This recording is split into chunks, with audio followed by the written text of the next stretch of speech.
Hello. Hello. Hey. Can you see me all right, or should I tilt my Yeah, phone? I can see you, but now it's right side up. That's better. Okay. Hopefully Okay, this doesn't perfect. fall. So yeah, let's get started. I'll just do some quick introductions. So thanks everyone who's joining us today.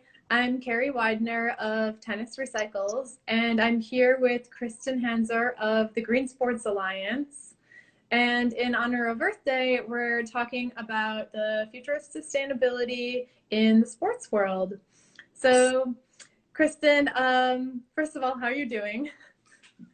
Good. Thanks. I know that feels like it has a lot more weight these days, how you doing, than it really ever has, but hanging Mhm. in there. I'm right now in Philadelphia and just tracking everything, social distancing, spending a lot of time in my apartment, and really Same. just trying to be positive. Earth Day is helping. I've seen a lot of great news today, so that's always Yeah. nice. Yeah, it's been kind of inspiring to see Yeah, what's everyone posting and all of that. Um, definitely. yeah. So why don't we start by talking a little bit about the Green Sports Alliance, a little bit about who you guys are and what you're doing. Sure. So we are a nonprofit trade organization that basically our mission is to leverage the power of sports to help increase impact in environmental and social change. And we try to do this in the communities that we say that where we live and play. And so sports, as we all know, a lot of the people listening to this, they are such a key part of our lives. They have such impact on the way that we live and who we root for and how we come together. And so that power and the tie that people have to sports is just something that's really undertapped when we're talking about Mhm. sustainability. And our organization was founded 10 years ago now. So this is Oh, our wow. 10th anniversary. And it started with a group of maybe 10 to 20 people in a room trying to figure out how we can get sports to care about the environment. Mhm. And we are now upwards of 450 members, and that membership represents professional and collegiate teams, venues, leagues. We also have corporate partners, global brands that are in the sports space, and we work with them to help educate the sports community about sustainability issues. We do a lot of convening to help bring more awareness to what work people are doing and what work they can be doing. Mhm. And we do just quite a bit of facilitating conversations and really pushing the sports industry to do more as much as possible. So that's pretty much what we do. And it's been a really exciting ride I recently joined the organization a few months ago after Mhm. following it for several years. And it's a really powerful movement. And it's exciting to see how much has changed in the last 10 years. Yeah, that's awesome. I've been in touch with the Green Sports Alliance for I think a little bit over a year, and it's just cool to see in your newsletters what's going on and the diversity of different sports participating and even really huge events in sports, what they've been doing that are kind of affecting everything. Yes. And people, even I come from sustainability background more traditionally, even sustainability professionals, when you say sports sustainability or green sports, they don't really know what you're talking about. They don't know why sports is even important in the conversation in Yeah. sustainability. And then you start to say, well, sports teams are a business, just like your company is a business. They're looking Hmm. to be efficient and use water in the right way, to use chemicals that aren't harmful to the planet, to make sure that they're looking at clean energy and waste reduction and Hmm. food that's served at venues. I mean, you start to realize that sports touches basically every industry and some of Yeah, the largest industries in the world. And then that gets exactly. sustainability people to think, oh, wow, yeah, actually, this is a not only a huge impact, but a huge opportunity to make a Hmm. greater impact. And it goes into every aspect of the business. And I remember reading about the US Open a year or two ago, how they were trying to initiate some sustainable aspects. I know something with clean energy and as well as reducing food waste. It might have been composting, even something like that. So Yep. at these large scale events, if you think that hundreds of thousands of people are attending them, that really scales out and makes a big difference. Yes, and the USTA is a great partner of ours. They do a ton Hmm. at the US Open to help make it as green as possible. So we definitely Hmm. thank them for that. That's awesome. So tell us a little bit about going back maybe to 2019, early 2020. Like, what were some big wins that you saw, and maybe some examples of where there was progress being made? Sure. So I guess one thing on our side, in addition to, we host a big annual event every year, and we have a couple of smaller events throughout the year. And so we do a lot of convening. Those were very successful in 2019. We had our annual summit at the Philadelphia Eagles Stadium, which Hmm. was just fantastic to be there. And they are doing a ton in the renewable energy front, also doing a lot in the zero waste pieces. And it was a great opportunity to bring people to that venue and to just see Hmm. the leadership from the Eagles. The whole organization is a huge support of it. So I think that was a really good example for our members and for our partners to join.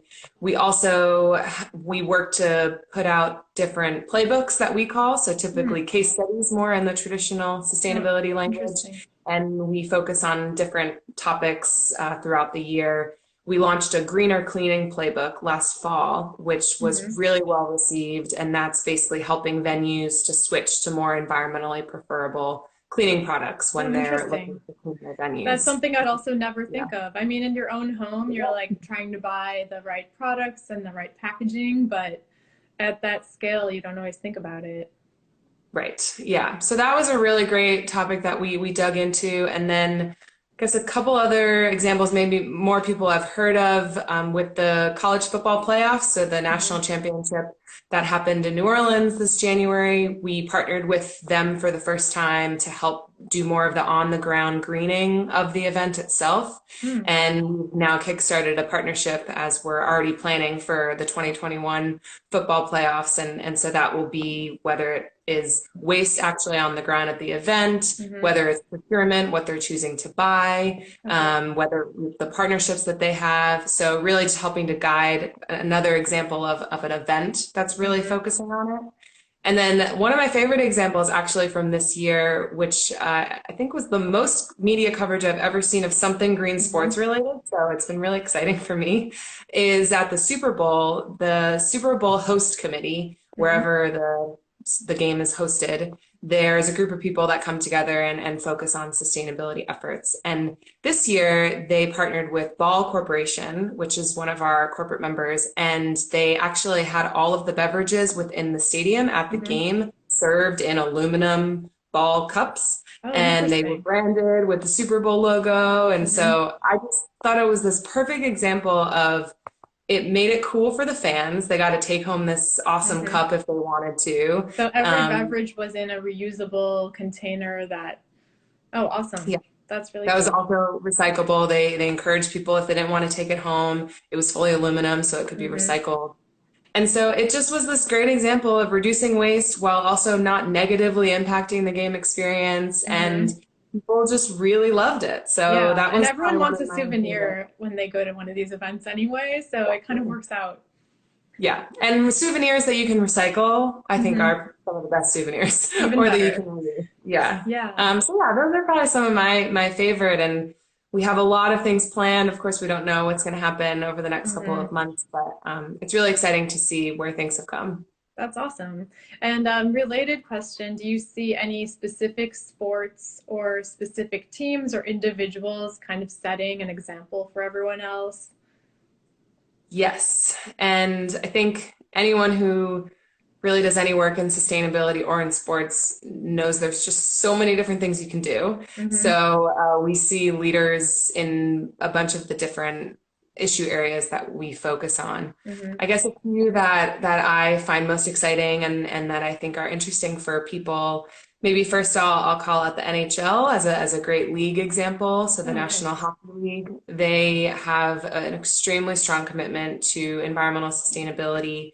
They've actually put out sustainability reports. So Oh. most global companies have to put out or choose to Hmm. put out a sustainability report. So that And the means they're tracking NHL, everything that they're doing, and okay, that's really yeah, interesting. So they can yeah, compare it as it goes over year to year. Exactly. And they also, I think sports is complicated because you have the venue itself sometimes is owned separately than the team, and then Hmm. the relationship with the league can be different. So, as much as the league doesn't have the authority to mandate X, Y, and Z for a specific venue, their leadership in tracking data and choosing to offset much of the carbon footprint of the league has just been a major leadership example that we've seen. That's really cool. So yeah, so that's, I mean, they're one of the leading leagues, I would say, who are working on it. We see a ton of pro and collegiate members working on zero waste. That's Mm, something that's just never goes away, yeah. is reducing your waste. So CU Boulder is a great example. They have a fantastic athletic sustainability program that I would definitely recommend checking out. And Hmm. Ohio State University as well. They do a Okay. ton in the zero waste. And then you probably don't know that the New York Yankees, they have only compostable and recyclable options when you go to a game. Oh, And that's interesting. because they've chosen to procure only Hmm. compostable or recyclable items. Hmm. And they don't want to confuse people. So they just put out, if it's not your plastic bottle, then it's going to go in the compost. Oh, interesting. So Um, they have the so, trash yeah. cans at the stadium all labeled and Yeah. separated. So that's really Yeah. cool. And I mean, sorting is a challenge that we're seeing in the waste industry Hmm. across the world. And I think the Yankees really show the decision to buy all cups, all plates, all utensils to be compostable and have them all in one space. Yeah, Then you don't have a fan running back to their seat, not sure where to put their fork versus their plate. If it's all exactly. compostable, it all goes in there. And that's just an example of what we are seeing more Hmm. teams do. And I think Hmm. we're going to hopefully see a lot more. And that's what I've seen and what we've done with tennis recycles is that the easier you make it for people, the more participation there is. So it's really just like put it in a convenient place, like for recycling tennis balls, for example, put the recycling bin where everyone's going to see it and just make it really easy and they don't have to do any extra work. And people are really into it. They want to help. They just need it to be clear and Right. in the right place. Yes, especially at a sports game. I mean, I'm a huge sports fan. I get it. Your sports experience should not be all about what am I consuming? What's my carbon footprint? You should Hmm. be able to just enjoy the experience, and some Right. of the onus should really be on the venue to make it easier for you to be Hmm. sustainable. And that's Exactly. what we see are the most effective ways. Yeah, exactly. So kind of moving into the present moment, how have you seen things? Obviously, there's big changes with tournaments not happening during this pandemic time, but have you seen anyone adapting? How have you guys adapted? And tell us about that. Yeah, so what a world we are living in, and every day things change. I feel like even a few weeks ago, it seemed that, oh, things might be fine by the fall, things will open up in May, Yeah. whatnot. And now I think just no one has any idea. So it's definitely hard. This is the first time in my life where there's been no sports to go to, nothing to watch on TV, Hmm. basically. And that's a hole in a lot of people's lives. Yeah, But definitely. I think what we're really tracking and what we're trying to do is to focus on the incredibly positive stories that are coming out of sports. Hmm. And we know sports is a nice thing to have, it's an entertainment source, all of that, but it has so much power in how much it can help its communities. And we're Exactly. seeing that with venues. So the Mariners, the Seattle Mariners, for example, and Gillette Stadium, home of the New England Patriots, Hmm. they've both recently done had blood work and blood draws going Hmm. on during in their venue, Oh, and that's awesome. that's just a way for them to help out the healthcare Hmm. workers.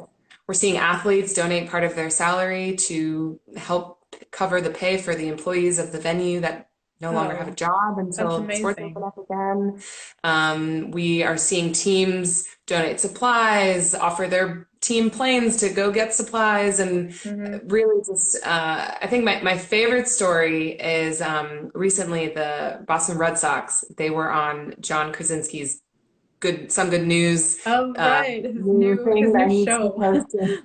And That's awesome. David Ortiz, they took some healthcare workers from a local hospital and they took them to the stadium and they gave this huge thank you for them. They Mhm. donated a few seats to the hospital for life, Oh, and that's so just awesome. a way to, it's there's so many things we can do. I mean, even Hmm. myself, I try to think, who can I give money to? Who can I give my time Hmm. to? There are just so many ways that sports are stepping up right now with Hmm. employees or with healthcare workers or donating money for food for their local communities. And Yeah.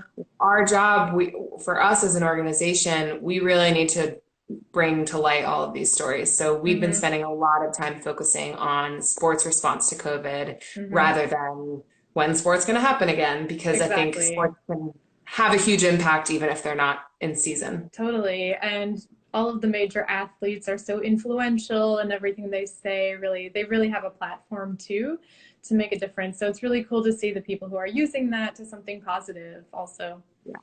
It's it's very nice to see, and Yeah. I mean, it is such a hard time, and I know so many people are struggling. But if we can just continue to push out the good stories, hopefully inspire other teams, other fans, other Hmm. leagues to do more, then that's really all we can hope for. Exactly. So today is Earth Day, as everyone knows. Tell us, do you guys have anything special going on for this day?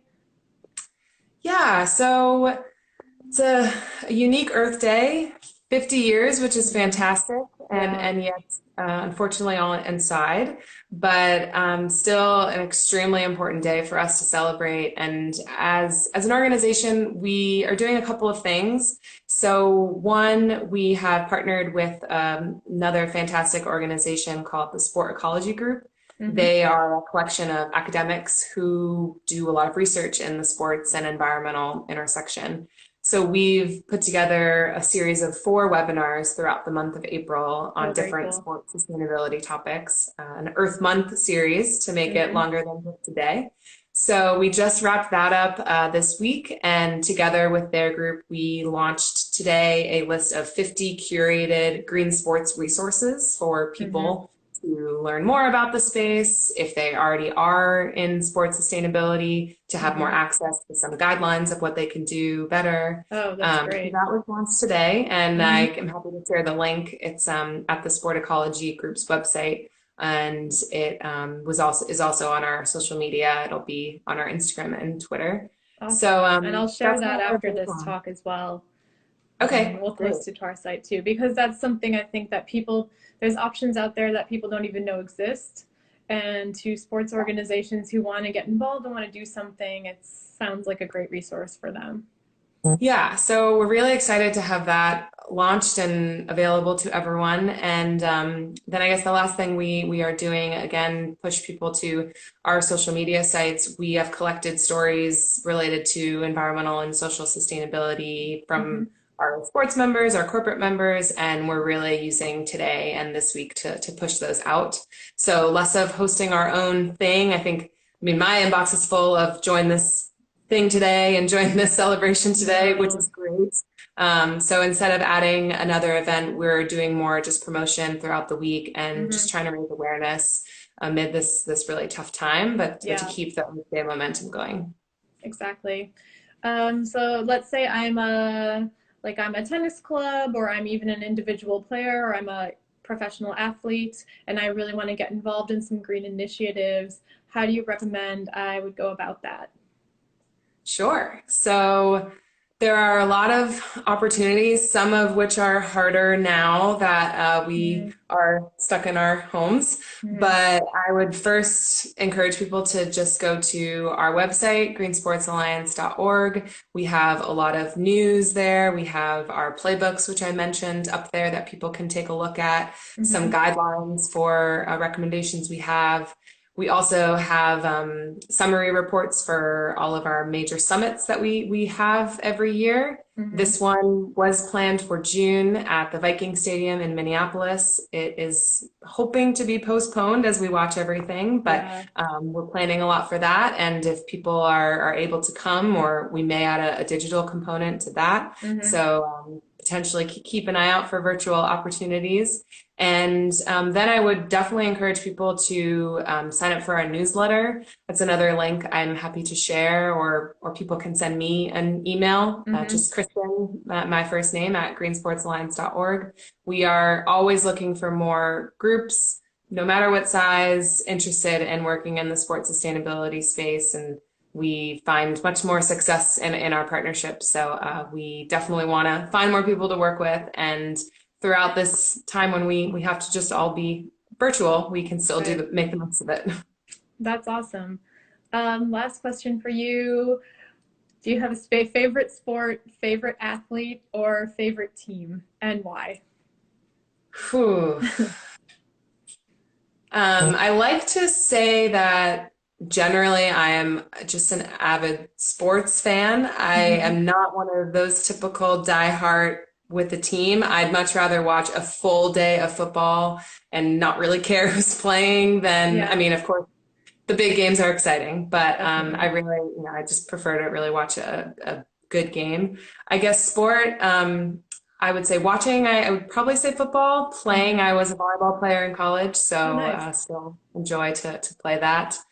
Athlete, I would have to say Derek Jeter. He was my role model as a elementary and middle school student, and just great memories of all school assignments that I could talk about Derek Jeter. I did. So I know he's a little past his prime now, but so a huge Yankees fan as well. And I mean, I have to also shout out my college. I probably watch more of my college games at Bowdoin College in Maine, and I'll pretty much watch just about anything on TV.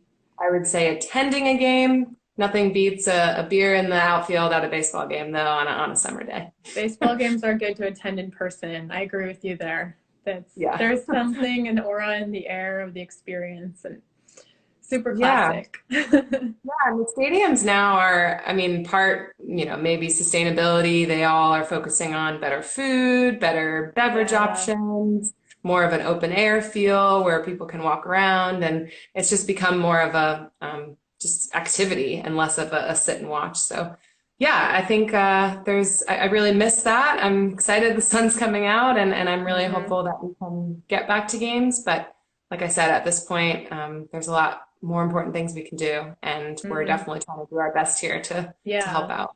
Yeah, it sounds awesome what you guys are doing, and even how you're adapting to the current situation. And I look forward to checking out the resources that you guys listed on your site today. Thank you so much for joining us. And it's been great talking to you and learning a little bit more about the Green Sports Alliance. And, it's been great. I really appreciate the invite. I love the work that you guys are doing, and I just encourage anyone out there who is interested in this space to jump in however you can. It is growing, it is really important, and we need all the help that we can get. So feel free to reach out. Awesome. Thanks again, Kristin. All right, thank you. Okay, bye. Bye, stay safe. You too.